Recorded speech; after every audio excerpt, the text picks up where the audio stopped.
Welcome to N22 News, your trusted source for global updates and breaking headlines.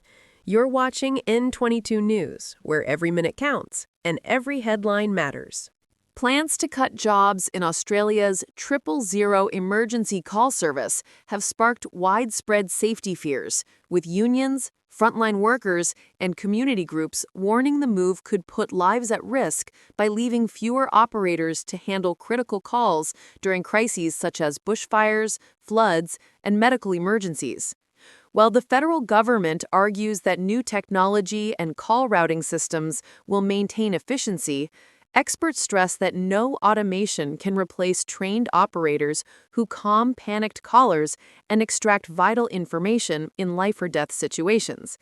State leaders and the opposition are demanding urgent reviews, with many insisting the system must be strengthened rather than weakened, as public confidence in Australia's most vital lifeline depends on knowing that when someone dials 000, help will always be there.